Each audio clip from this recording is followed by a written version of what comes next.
Hello, ladies and gentlemen, welcome back to the channel.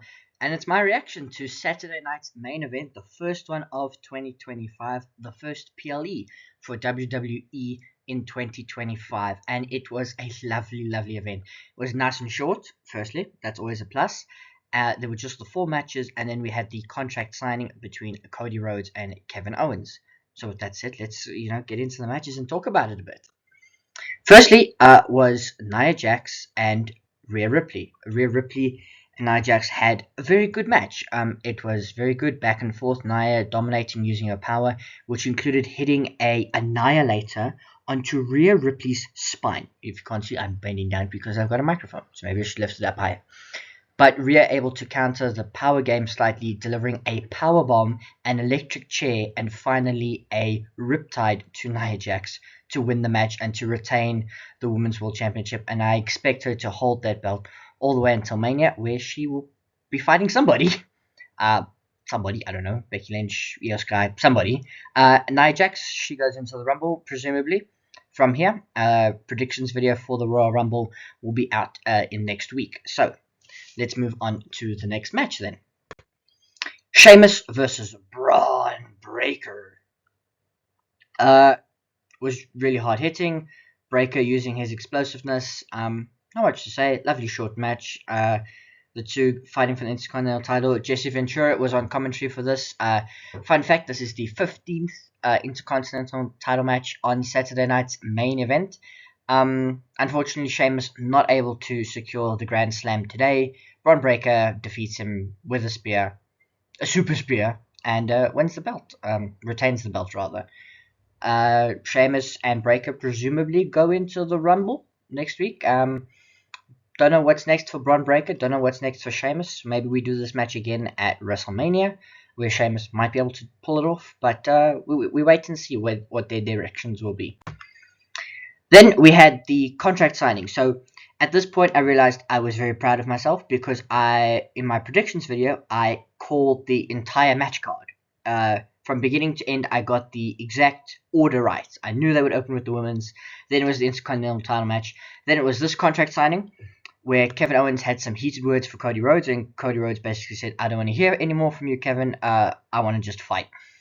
Shawn Michaels then dared to chirp and say Kevin Owens sounded jealous when Kevin Owens talked about how once he defeats Cody Rhodes, he'll get the pyro, he'll get the adulation, and all that. Obviously, Kevin Owens famously, or rather, shows his affiliation for Bret Hart, a fellow Canadian, and obviously does not particularly fancy Shawn Michaels and thinks him and Cody Rhodes always took the easy way out, referencing when Shawn Michaels lost his smile. Anyway, the two of them did sign the contract and put their belts up to be suspended, and then Kevin Owens tried to hit Shawn Michaels with a package pile driver. Cody Rhodes made the save, and then HBK hit Sweet Chin music onto Kevin Owens, who then rolled out the ring as the segment came to a close. Good stuff, good stuff. Not going to ruin my predictions for the Rumble, but that will be a very, very good match. The Rumble's looking stacked. We've got both Royal Rumble matches.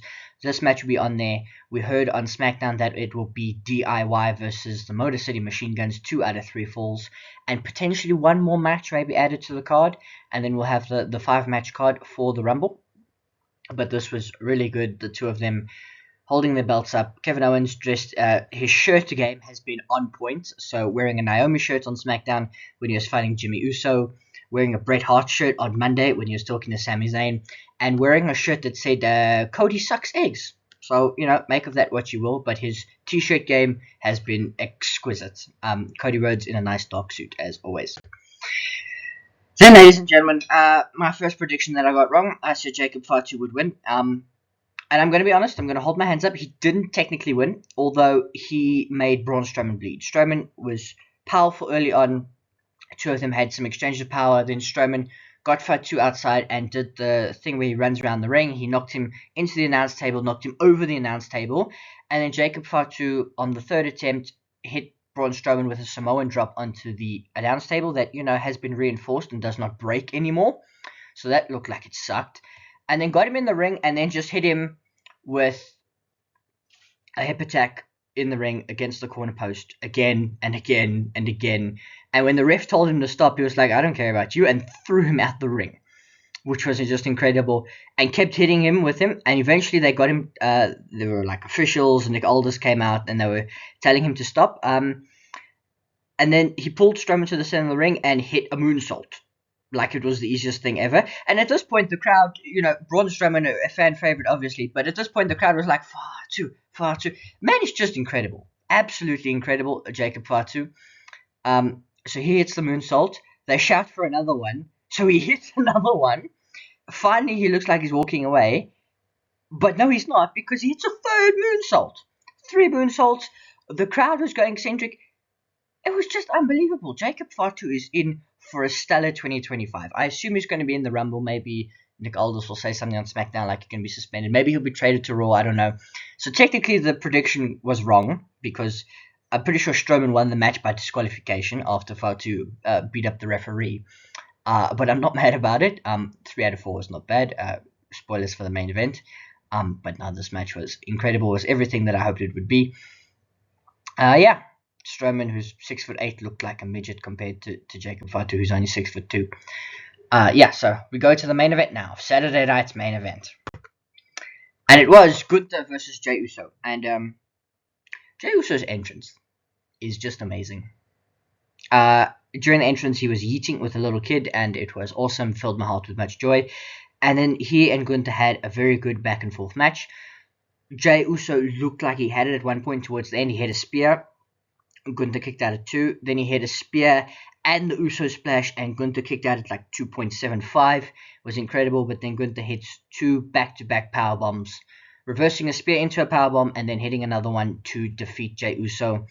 In what in the end seemed like a pretty routine title defense. Uso came close, but not close enough against the ring general, who will presumably now be heading into WrestleMania probably with the belt. I don't see too many more title defenses for him. Maybe one at Elimination Chamber, potentially in the Chamber match, or himself, maybe one more match before then, one more defense, but I presume he'll be heading into Mania with the big gold belt. Uso probably now into the Rumble for him.